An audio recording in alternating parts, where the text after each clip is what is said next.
आप सभी से एक सवाल है, क्या आप अपनी शक्तियों का सही तरीके से उपयोग कर रहे हैं? क्या आप धर्म और सहानुभूति के साथ अपने जीवन को सुधारने के लिए तैयार हैं? आज से ही हम सभी मिलकर इस सफर की शुरुआत करें और अपने जीवन को बेहतर बनाएं। नमस्ते दोस्तों, आज हम बात करेंगे एक ऐसी कहानी के बारे में जो हमें दिखाती है कि कैसे हम अपने जीवन को बेहतर बना सकते हैं। ये कहानी है सिख सेना की, जिसमें धर्म, बुद्धिमत्ता और सहानुभूति के माध्यम से लोगों ने अपने जीवन को सुधारने का सफर तय किया। कहानी एक समय की है, पंजाब के शांत गांव में, जहां एक शूरवीर योद्धा, साहसी योद्धा रंजीत नामक था। उसकी आत्मा उस पहाड़ियों की तरह उग्र थी जो उसके गांव को घेरते थे, अपने देश के शेर की तरह था। उसकी ताकत के साथ साथ उसके दिल में युगों का ज्ञान था। गांव में एक पूज्य बौद्ध गुरु ध्रुव बसे थे, जिनकी बुद्धिमत्ता के लिए लोग दीवाने थे, जिनकी शिक्षाएं सीमाओं को पार करने वाली थीं, और उनका चेला आन्या न केवल एक भक्त थी, बल्कि बल और सहन शक्ति, सहजता का प्रतीक थी। जब गांव में कठिनाइयां आईं, गुरु ने महसूस किया कि यहां एकता और साहस की आवश्यकता है। उन्होंने रंजित को बुलाया, उसके अंदर की आग को पहचान कर। रंजित, तुम्हारी ताकत सिर्फ तुम्हारी मांसपेशियों में नहीं, बल्कि तुम्हारे दिल की सामंजस्य की बातों में है। धर्म के मार्ग को अपनाओ, गुरु ने सलाह दी कि रंजित की ताकत को सही दिशा में ले जाने की आवश्यकता है। गुरु ने रंजित को बुलाया और उसे शिक्षा दी कि असली शक्ति मात्र शस्त्रों में नहीं, बल्कि सही मार्ग की सीधी दिशा में होती है।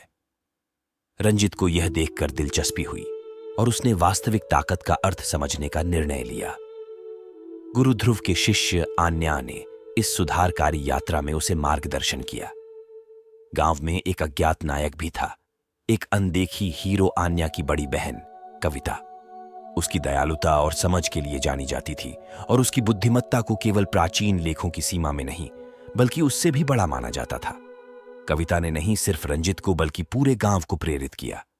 गुरु ध्रुव के मार्गदर्शन में रंजीत, आन्या और कविता ने सिख सेना को जागरूक करने के लिए एक प्रतिष्ठानता पर यात्रा की।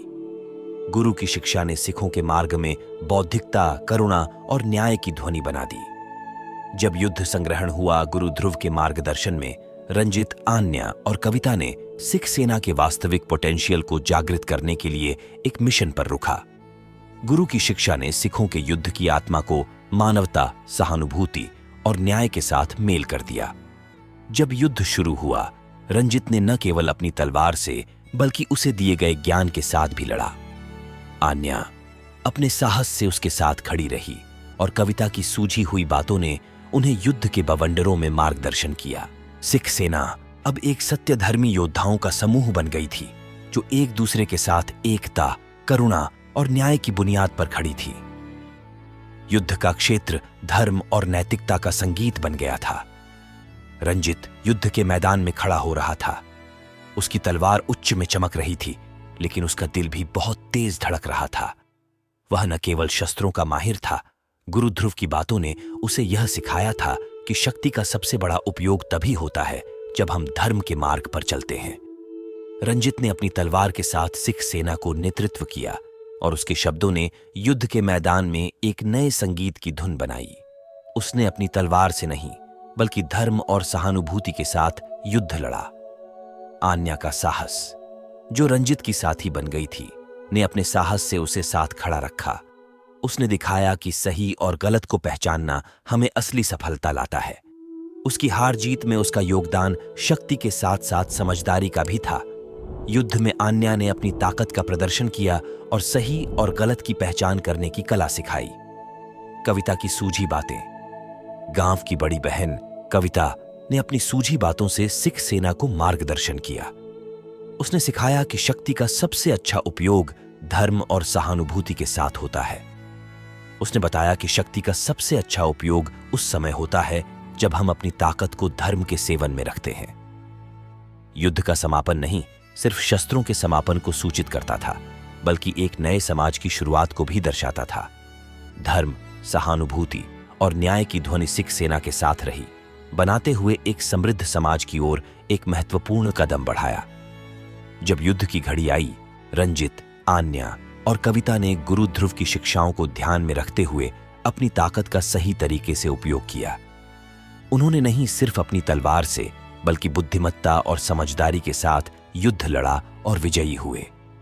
इससे न केवल गांव की सुरक्षा हुई बल्कि एक समझदार समुदाय का निर्माण भी हुआ।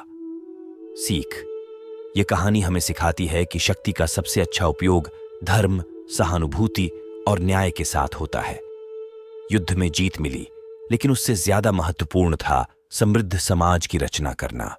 इससे हमें यह सीखने को मिलता है कि अपनी शक्तियों का सही तरीके से उपयोग करने से ही सच्ची जीत होती है। अपनी ताकत का सही तरीके से उपयोग करने के लिए धर्म और सहानुभूति से जुड़ा रहो, सही और गलत की पहचान करो और सच्ची जीत का मजा लो। यह सिख सेना की कहानी है जो हमें यह बताती है कि सही मार्ग पर चलने, धर्म और सहानुभूति का मार्गदर्शन करने से ही असली विजय होती है। धन्यवाद दोस्तों कि आपने हमारे साथ इस प्रेरणादायक सफलता की कहानी को साझा किया। यदि आपने अभी तक हमारे चैनल को सब्सक्राइब नहीं किया है तो कृपया नीचे दिए गए बटन पर क्लिक करके सब्सक्राइब करें ताकि आप हमारे नए प्रेरणादायक वीडियोस को न छोड़ें। अगर आपको यह वीडियो पसंद आया हो तो लाइक करें और अपने दोस्तों के साथ शेयर करें।